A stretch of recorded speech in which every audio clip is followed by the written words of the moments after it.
দর্শক শ্রোতা, এখন ভাওয়াল রাজার বাড়ির ভিতরে ঢুকবো। অবশ্যই এখানে জানেন যে কোর্ট চলতেছে, তাই তো কোর্টের মধ্যে তো আর কথা বলা যাবে না। তো কোর্ট পার হয়ে কথা বলার চেষ্টা করবো মাত্র। এই যে আমরা মেন বাড়ির থেকে ঢুকলাম মধ্যে, চাপা দেখেন রাস্তায়।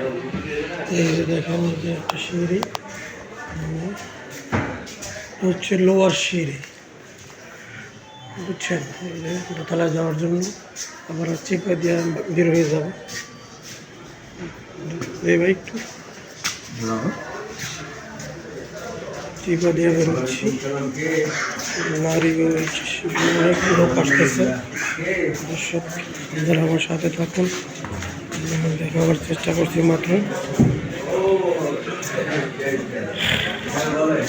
এই যে দেখেন আর একটা ঘর। আমরা এখান থেকে না যাই, আমরা অন্যদিকে যাই। দাঁড়া হয়েছে বারান্দায়। সেক্ষেত্রে আমি একটু আপনাদেরকে এই যে ঘরটায় ঢোকা যায় না, সেই ঘরটার মধ্যে ঢোকার চেষ্টা করতেছি মাত্র। দেখুন হাজার হাজার লোক এখানে আসছে, কিন্তু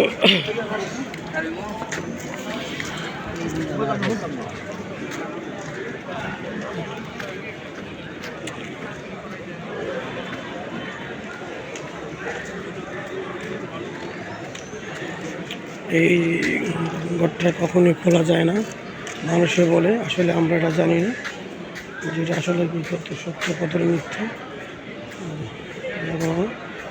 কিন্তু মানুষে বলে যে ঘরটা ঢোকা যায় না। কত সত্য কত মিথ্যে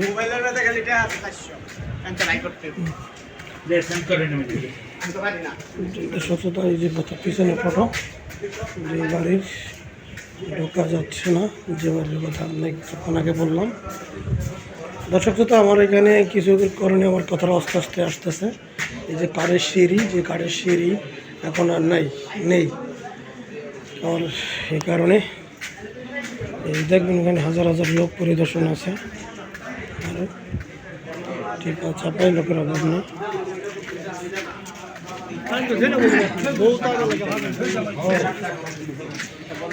ভাওয়াল রাজা বলে এত অনেক গল্প, অনেক কাহিনী হয়েছে অনেক সময়, কিন্তু বাস্তবে কেউ তুলে ধরছে অনেক ইউটিউবার অনেক, কিন্তু আমি নূতনভাবে আমি কিছু তুলে ধরার চেষ্টা করছি মাত্র। ভালো থাকবেন, আসসালামু আলাইকুম।